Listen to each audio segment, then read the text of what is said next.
It's still 1,343 days until the 2016 election, but who's counting? Me.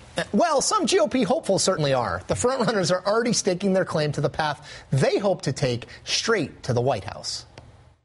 The question is, how do you win with purpose and meaning that allows you to have a chance to win in the general election? We've got to stop being the stupid party. And I'm serious. It's time for a new Republican Party that talks like adults. I don't give a damn about Election Day.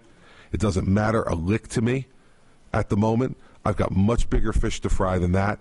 Obamacare takes $716 billion from Medicare to spend on Obamacare. Even their own chief actuary at Medicare backs this up. Had I been president at the time and I found that you did not read the cables from Benghazi, you did not read the cables from Ambassador Stevens, I would have relieved you of your post.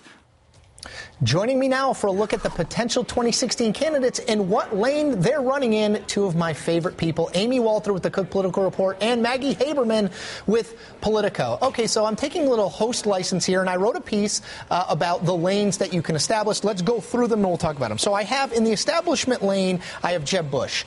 In the reformer lane, I have Bobby Jindal, the governor of Louisiana. In the D.C. outsider lane, Chris Christie, the governor of New Jersey. In the wonk lane, the Honorable Newt Gingrich lane, is Paul Ryan. And in the conservative lane, the man you just heard from, Rand Paul. Now, Amy, let's talk about this. Yes, it's a long time before the election, but yes, they are carving out sort of how they're going to run and how they want to be perceived, right? They are, except everybody now wants to be in the outsider lane, I would argue. Now, they can be wonky and outsidery. They can be establishment outsidery. Nobody wants the label right now of establishment because of all of the baggage that it carries, even though we know that Jeb Bush is the establishment in the sense that that's where the smart money wants to go. It's interesting, Chris Christie trying to be the sort of what's going on in Washington candidate. Maggie, Amy makes the right point, which is you don't really want to be the establishment candidate, but Jeb Bush has no choice. Were you surprised by Jeb over the last couple of days? I know he's rolling out a book, but he's been pretty aggressive in making clear where he wants the party to go and that he wants to be a part of it. He has been, and that has been what's surprising indeed, the fact that he is planting something of a 2016 flag and making clear that he is interested. People around him, I think, would argue, albeit privately, that's not what he was going for. Whether that's true or not, he's in it now. But I think Amy is right that, he has no choice but to basically be the establishment person. He is a Bush. He is going to be the person where not just smart money, but a lot of money would like to go. A lot of the donor class would like to go. The person who is the most established outside of the establishment cred, despite being a senator, is Rand Paul. Chris Christie has it to some extent, but Chris Christie is also, he has to get through his reelection, and so everything is going to be geared toward that for the time being. And Maggie, you could be hosting this because I needed my segue because I'm fascinated with Rand Paul. He's on the floor of the Senate filibustering for some period of time the John Brennan nomination, although we expect John Brennan will. He is still going. Energizer Bunny, Rand Paul still talking. He says he will talk until he can talk no more. Until the snowflakes stop falling. Or start falling. Now, the question is, Rand Paul, Maggie's right.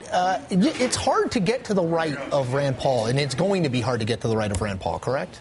Maybe, on some things. Remember, he voted for Chuck Hagel, though he voted also he voted on some things. He's going to vote with sort of the establishment Republicans. The thing about Rand Paul, and we talked about this a lot in the Ron Paul campaign, when people kept asking, why is Ron Paul still running? What is he doing? How come he still raises this money? That talk then is still the talk now, which is that campaign apparatus, all that was around the Ron Paul, whatever we want to call that. World, there we go, is theoretically going to be transferred to Rand Paul. But what we know, if I am, two things. One, I want to be a real outsider if I'm running for president in this next year. I don't care how much you try to rail against the establishment. If you have senator in front of your name, congressman in front of your name, you're part of this dysfunction here. Let me ask about, Maggie, I want to ask you about someone close to where you are in New York, Chris Christie, because he is someone who, to Amy's point, I think Amy's right, he doesn't have senator or rep before his name. He's never run for those offices. He certainly is making the case in press conferences. He railed on John Boehner. He's talking about what's wrong with Washington. Is he the outsider guy? Do I have him mislabeled? No, you don't have him mislabeled because he doesn't do the, he has always said, he said this in an interview with me in 2010 when he was a relatively new governor, I don't demagogue immigration. He doesn't, demagogue is his word. He's very prosecutorial. He's a former U.S. attorney in the way he approaches things. My colleague Alex Burns did a story recently about how a lot of people are hoping that a governor, which were, sort of the bright spots for the Republican Party last year, that a governor will emerge as a star in 2016. Christie obviously would be foremost among them. I think Jindal supporters would argue he is. But that's where you're going with that in terms of not having senator, not having congressman, not having Washington attached to you. Can I ask you very quickly, a very little time, what lane am I missing, Amy? Is there a lane there that I'm missing that someone can occupy?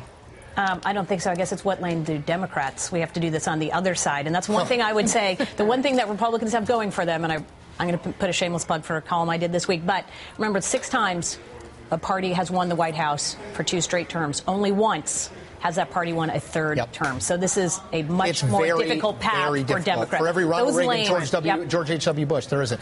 Maggie Haberman, Amy Walter, I'm not kidding, 2 of my favorite people. Thank you both for making the time.